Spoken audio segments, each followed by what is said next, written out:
Hola, ¿qué tal? ¿Cómo están? ¿Cómo les va? Espero que se encuentren muy bien. Y pues bueno, el día de hoy vamos a hablar sobre la fisiopatología de la fiebre. Vamos a hablar algunas definiciones básicas y vamos a hablar el mecanismo básico por el cual se llega a producir este signo. Yo soy Aldo, así que vamos con este video. Bueno, tenemos que nosotros conocer cuál es nuestra temperatura normal, cuál es el valor de la temperatura normal que pues se maneja comúnmente, y este valor es de 37 grados Celsius. Y pues bueno, esta temperatura puede variar, ¿no? Tiene varios factores que pueden llegar a hacer variar esa temperatura. Por ejemplo, en el momento del día o durante el día, esta temperatura puede variar por la edad, o puede variar incluso por el estado fisiológico que se encuentre la persona y muchas más, ¿no? Pero consideramos un estándar de 37 grados Celsius. Bueno, entonces, ¿cuándo consideramos fiebre? Consideramos fiebre cuando nosotros encontramos una temperatura de mayor a 38 grados Celsius. Algunos indican igual 38.3, otros indican de 37.2 para arriba, pero la gran mayoría indica mayor a 38 grados Celsius.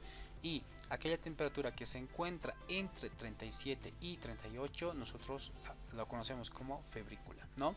Y bueno, hay otro término que es la hiperpirexia. ¿Qué es la hiperpirexia? La hiperpirexia es cuando nosotros ya encontramos una temperatura de mayor o igual a 41 grados Celsius, ¿no? Y pues bueno, hay otro término que es la hipertermia. La hipertermia responde a un mecanismo distinto al que tiene la fiebre, ¿listo? Que no la puse aquí el término, pues la hipertermia. Y generalmente se debe a un desequilibrio entre la pérdida y ganancia de calor, ¿listo? Bueno, vamos a ver algunas causas que pueden llegar a provocar fiebre.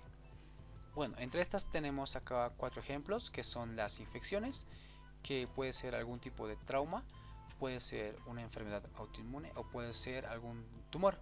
Estas y entre otros hay muchas causas. Sin embargo, de estas que están acá, ¿no? Es para ver que no solo las infecciones pueden llegar a producir fiebre, ¿no? Entonces puede haber un traumatismo donde hay un daño celular, una lesión celular que puede llegar a provocar fiebre, o alguna enfermedad autoinmune, ¿no? Incluso algún tumor. ¿Listo? Sin embargo, de estas cuatro causas que nosotros hemos puesto acá, pues la más común siempre son las infecciones, ¿no? Y estas infecciones pueden ser por bacterias, pueden ser por parásitos, pueden ser por hongos, incluso virus. ¿Listo? Vamos a tomar para ver la fisiopatología, pues las causas bacterianas. ¿Listo? Bueno, acá tengo un cuadrito que se los dibujé, mejor dicho. Y bueno, acá vemos, hay una, he representado acá esto como una bacteria gram negativa, en donde nosotros sabemos que pues hay bacterias gram negativas, gram positivas, y la única diferencia generalmente es la pared, ¿no? Y en la pared, por ejemplo, de una gram negativa encontramos los lipopolisacáridos, de una gram positiva encontramos los ácidos teicoicos, ¿no? Y aquí también he dibujado un virus que tiene ácidos nucleicos, en este caso un ARN, y aquí una célula que no es algún microorganismo, más bien es una célula normal que se encuentra en nuestro cuerpo, pero esta célula, por ejemplo, está sufriendo un estrés, por ejemplo, o puede estar sufriendo algún tipo de daño en donde puede llegar a producir una proteína que es la HCP, que es la proteína de shock térmico. Les puse esto porque, como ya habíamos dicho ya hace un momento, la fiebre no solo es producida por algún tipo de infección, sino puede tener otros tipos de causas. ¿Listo? Muy bien. Todo lo que está de rojo, todo lo que está de rojo se llega a conocer como pirógenos exógenos. ¿Listo? ¿Qué significa pirógenos? Piro significa fuego, genos generar fuego, generar calor, exógenos que no pertenece a nuestro cuerpo, ¿no? Obviamente excepto esta célula que sí pertenece a nuestro cuerpo, ¿no? Bueno, acá tenemos otro gráfico en donde pues básicamente aquí representa igual todas las proteínas que nosotros hemos hablado, las estructuras que hemos hablado hace un momento, el lipopolisacárido de la gram negativa, el ácido teicoico de la gram positiva, el ácido nucleico de un virus, o esa proteína, la HCP de una célula de nuestro cuerpo pero que está en estrés, ¿no? Pueden llegar a producir fiebre, hemos dicho. Sin embargo, a este conjunto que está acá, nosotros la conocemos como PAMP, ¿listo? Patrón molecular asociado a patógeno. Y, y esto es porque son moléculas que pertenecen a algún tipo de microorganismo ajeno a nuestro cuerpo. En cambio, aquí la HCP es una proteína que se produce dentro de nuestro cuerpo y generalmente se produce cuando hay un tipo de estrés celular, un tipo de daño celular. Es por eso que a este tipo de proteínas ya se le conoce como patrón molecular asociados a daño. ¿Listo? Entonces, estas dos estructuras, es decir, el pump y el dump, pueden llegar a producir fiebre. ¿Cómo lo hacen? Bueno, acá tenemos un ejemplo. Acá tenemos una persona común y corriente, ¿no? Y aquí es representado una bacteria, que sea una bacteria gram negativa, ¿no? ¿Qué tienen las bacterias gram negativas? Tienen el lipopolisacárido. Listo. Esta bacteria va a infectar a esta persona, ¿ya? Entonces acá vemos igual en este pequeño esquema donde esto es la piel, sería la piel. Entonces esta bacteria entra a través de la piel y nosotros sabemos que nuestra piel o las mucosas están básicamente, se encuentran, mejor dicho, ahí los leucocitos, ¿no? En este caso que sea este o un macrófago, listo, que es una célula fagocítica, pero puede estar también una célula dendrítica, ¿no? Y bueno, esta célula, este leucocito, este macrófago, lo que hace es reconocer a esta bacteria, listo, reconoce esta bacteria. ¿Por qué? ¿Cómo lo reconoce? Porque esta bacteria en su pared tiene los lipopolisacáridos. Entonces reconoce esta bacteria. ¿Y cómo lo reconoce? Gracias a un receptor muy importante, que es el receptor tipo pH, el receptor TLR, los Toll-like receptors, ¿no? Hay varios tipos de Toll-like receptors, ¿listo? En este caso, cuando hablamos de lipopolisacáridos, pues fíjense acá, ¿cuál receptor los reconoce? El tipo 4. Ahora, si hablamos del ácido teicoico, pues ¿cuál receptor los reconoce? El tipo 2. ¿Listo? Hay varios, hay muchos. Ya, sin embargo, como ejemplo vamos a poner estos dos. Listo. Ahora, la bacteria ingresada ha sido reconocida por un leucocito, ¿no? Por estos receptores. Ahora, aquí igual lo he graficado. Aquí está el receptor TLR tipo 4. Aquí está el lipopolisacárido. Entonces lo ha reconocido. Al reconocer esta estructura, que es antigénica, ¿no? El macrófago se activa. ¿Listo? ¿Cómo se activa? Pues bueno, hay dos vías. Bueno, cuando hablamos del receptor tipo 4, hablamos de dos vías, el MID88 y la vía TRIF. Cuando hablamos del receptor del tipo 2, pues simplemente hablamos de una vía. ¿Listo? Pero es como ejemplo. Sin embargo, al activarse este receptor, activa estas dos vías, y estas dos vías hacen que, bueno, activan otras proteínas que tenemos acá, que es el factor nuclear kappa B, es el AP1 y la proteína IRF tipo 7, que estas proteínas inducen a los genes proinflamatorios, ¿listo?, a sintetizar varias citoquinas, ¿no? Bueno, y acá tengo el otro esquema. Bueno, entonces aquí está. Al llegar, nuevamente repetimos, cuando se estimula este receptor Toll-like receptor, ¿no? Estimula estas proteínas, hemos dicho, al factor nuclear kappa B, a la proteína AP1 y al IRF tipo 7, para que estimule estos genes, ¿ya? Y estos genes son los que hacen traducir proteínas, ¿no?, proinflamatorias, como cuáles. Aquí tenemos algunos ejemplos, ¿no? Entre las interleucinas proinflamatorias tenemos a la 1, la 5, la 6, la 8, la 9, la 11. Hay algunas, muchas más incluso. Ya también tenemos el factor de tumoral alfa beta, los interferones alfa beta y gamma, y podemos llegar a tener, por ejemplo, las moléculas de adhesión endotelial. Como un ejemplo, pues hablamos de la selectina E, ¿no? Y las quimiosinas. Ya todas estas estructuras moleculares que encontramos acá son proinflamatorias, es decir, van a favor de la inflamación. ¿Por qué? Porque si ha habido acá, como se puede ver, una infección, lo que el cuerpo quiere es defenderlo, ¿no? Y para defender necesitamos ampliar el sistema inmune, es decir, la actividad del sistema inmune. ¿Cómo lo hacemos? Gracias a todas estas citoquinas. Sin embargo, como estamos hablando de la fisiopatología de la fiebre, pues hay algunas moléculas que hacen que se eleve el termostato hipotalámico para llegar a producir fiebre, ¿no? Para llegar a aumentar la temperatura. ¿Cuáles son estas citoquinas? Son, por ejemplo, la interleucina 1, la interleucina 6, ¿ya? Incluso la interleucina 11, el factor de necrosis tumoral y los interferones. A estas estructuras se las conoce como citoquinas pirógenas, ¿listo? Antes se llamaban pirógenos endógenos, ¿no? Porque estas ya son producidas por nuestro cuerpo. Sin embargo, ahora simplemente hablamos de citoquinas pirógenas. Perfecto. De estas, las más importantes es la interleucina tipo 1, la 6 y el factor de necrosis tumoral. Esas tres interleucinas son más importantes, que llegan realmente a producir a dosis bajas, ya llegan a producir fiebre. Bueno, entonces vemos acá, ¿no?, esas interleuquinas que se han liberado por el macrófago, bueno, tienen que viajar por todo nuestro cuerpo. ¿Y cómo lo hacen? Pues ingresando a los vasos sanguíneos, ingresando a los capilares, ¿no? Y bueno, acá está, fíjense, aquí están las interleucinas, ingresan a los capilares y gracias a los capilares y al torrente sanguíneo pues viajan a todo lugar, a todo, incluso al cerebro, ¿ya? Llegan a un lugar donde es el órgano vascular de la lámina terminal, donde hay varios capilares y la barrera hematocefálica es disminuida. Entonces, generalmente ahí tienen su acción estas citoquinas. ¿Listo? Aquí lo hemos representado igual. Este es un capilar. Los capilares, ¿cómo están formados? Están formados por células planas simples, ¿no?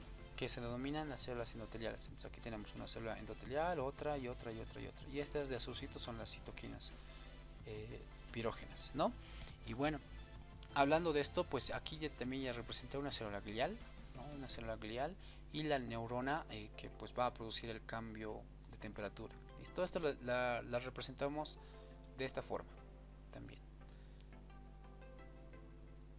Bueno, fíjense acá que ya tenemos el mecanismo por el cual ya se produce la fiebre, ¿no? ¿Cómo es? ¿Cómo es la historia? Acá represento a la célula endotelial, este de rojo, ¿no? Que esta célula endotelial va a formar los capilares que se encuentran en el órgano vascular de la lámina terminal. Acá igual hay una célula que es una célula glial, que está dibujada aquí con verde, y pues acá hay otra, que es una neurona, es un soma neuronal, y este es el cuerpo neuronal que va a formar el núcleo preóptico. ¿Listo? Perfecto. ¿Cómo es esto? Llega la interleucina 1 por los capilares, ¿ya? Llega y esta célula endotelial tiene su receptor de interleucina 1, tiene incluso su receptor que es para el factor necrotumoral. Incluso esta célula endotelial tiene su receptor, que no está esquematizada acá, tiene su receptor TLR para directamente los productos de las bacterias, como el lipopolisacárido, por ejemplo, ¿ya? Que no está esquematizado aquí, pero bueno, vamos a ver acá. Cuando llega a la interleucina, es decir, cuando la persona sufre de una infección por una bacteria, ¿no? Se liberan estas citoquinas, ya sabemos cómo se liberan, ¿ya? Llega al torrente sanguíneo y gracias al torrente sanguíneo llega a este órgano, bueno, se une a su receptor, ¿listo? Y al unirse a su receptor y al activarse el receptor de la interleucina 1, ya se activa una enzima, que es la enzima fosfolipasa, que es de tipo 2, es decir, la fosfolipasa A2 de tipo S, ¿ya? Hay varios tipos de fosfolipasa, pero acá se activa la fosfolipasa A2 de tipo S. ¿Y qué es lo que hace esta fosfolipasa? Esta enzima lo que hace es hidrolizar un fosfolípido de la membrana. Recordemos que las membranas celulares están formadas por una bicapa lipídica, ¿no? Entonces tienen colitas que pertenecen a los fosfolípidos, lo hidrolizan una de esas colitas y hace que se libere un ácido graso de 20 carbonos, que es muy conocido como el ácido araquidónico. ¿Listo? Este ácido araquidónico que se ingresa, que se introduce acá al citoplasma de esta célula, es el sustrato de dos tipos de enzima, ya de la lipoxigenasa o de la ciclooxigenasa. Es decir, este ácido araquidónico puede ir por dos vías, por la lipoxigenasa o por la ciclooxigenasa, ¿no?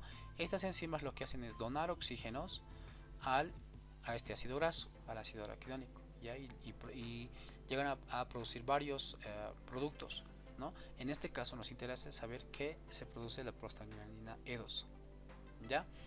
Hasta acá, ¿cuáles son los fármacos que actúan inhibiendo las enzimas COX, ¿no? O la ciclooxigenasa, ¿no? Por ejemplo están los AINES, ¿no? Y tenemos que recordar también que existen tres tipos de COX, la COX-1, COX-2, COX-3. ¿Cuál se encuentra en el sistema nervioso central? La COX-3. ¿Cuál es el medicamento que inhibe la COX-3? El paracetamol. Por eso es que el paracetamol es muy bueno para pues, disminuir la fiebre en un paciente, ¿no? Sin embargo, los AINES tienen ese mecanismo también, pero el paracetamol es un poquito más específico para la COX-3, ¿listo? Ahora, ¿qué otros medicamentos se puede usar para inhibir esta vía? Pues los corticoides. Los corticoides, uno de sus mecanismos de los miles que tienen, pues es inhibir a la fosfolipasa 2, ¿no? Si se inhibe la fosfolipasa 2, pues no se produce esta cascada y no se libera la prostaglandina E2, ¿no? Bueno, entonces los AINES y los corticoides actúan en esta cascada enzimática, ¿listo? Para pues disminuir la fiebre, ¿no? Bueno, entonces ya habíamos dicho, se libera fosfolipasa 2, se libera ácido araquidónico y este es sustrato para las enzimas ciclooxigenasas, ¿no? Y se llega a producir la prostaglandina E2. Muy bien. Al producirse esta prostaglandina E2, pues es liberada, ¿no? y es captada por esta célula glial. Esta célula glial tiene receptores para la prostaglandina E2. ¿Cuántos receptores existen para esta prostaglandina? Pues 4. Ya la EP1, 2, 3 y 4. ¿Cuál es específico de esta prostaglandina E2? Pues es el EP3. Listo. Cuando se libera la prostaglandina E2, se une a este receptor EP3 y este por segundos mensajeros, es decir, por la proteína G, hace que se libere el adenosín monofosfato cíclico. Y este monofosfato cíclico pues es el que actúa sobre el soma neuronal que forman el núcleo preóptico, y de esta forma se eleva el termostato, ¿no? Hemos dicho que nuestra temperatura normal es de 37 grados, pero este puede llegar a aumentar, ¿no? Y llegar a 38. ¿Listo? Y ese es el mecanismo por el cual se llega a producir la fiebre. Entonces aquí tengo otro cuadrito que nos explica un poquito más. Fíjense en este esquema, ¿ya? Donde pues básicamente está representada cómo se llega a producir la fiebre. Fíjense, acá tenemos 37 grados Celsius, que es la temperatura normal, ¿ya? ¿No? Y entonces cuando una persona llega a tener una infección, ¿no? Gracias a la infección pues se produce inflamación y se llegan a producir las citoquinas pirógenas, se llega a producir la prostaglandina 2 y el AMP cíclico, ¿no? A partir de ese entonces empieza a elevarse la temperatura, es decir, el hipotálamo, y marca ahora 38 grados Celsius. Listo, entonces ya tenemos fiebre, ¿no? Entonces, a partir de ese momento, el hipotálamo trabaja para producir mecanismos para que generen calor, ya, porque la nueva temperatura que manda el hipotálamo es de 38. ¿Listo? Entonces, tienen que producirse mecanismos. Uno de los mecanismos, por ejemplo, es los escalofríos, ¿no? Los movimientos musculares que provocan calor, hacen que se genere más calor. Y para que no se pierda por nuestra piel el calor, pues hace que realice una vasoconstricción. Eso básicamente es por el estímulo del sistema simpático. ¿Listo? Para que el flujo se distribuya ya no tanto por la periferia, sino que vaya más al centro. Entonces genere más calor. ¿Listo? Y se llega a producir varios síntomas como las mialgias y artralgias, ¿no? Que no les he mencionado, pero la prostaglandina E2 es causante de estas mialgias y estas artralgias, ¿no? Porque la prostaglandina E2 es como es decir, no produce directamente el dolor, pero sensibiliza a las fibras nociceptivas del dolor a nivel de las articulaciones y músculos. ¿Listo? Hasta acá el video, espero que se haya logrado entender la parte de fisiopatología de la fiebre. Y bueno, hay muchos más mecanismos, pero esta es la parte básica y para que podamos comprender mejor, ¿no? Y pues bueno, muchas gracias por la atención y nos vemos en un próximo video.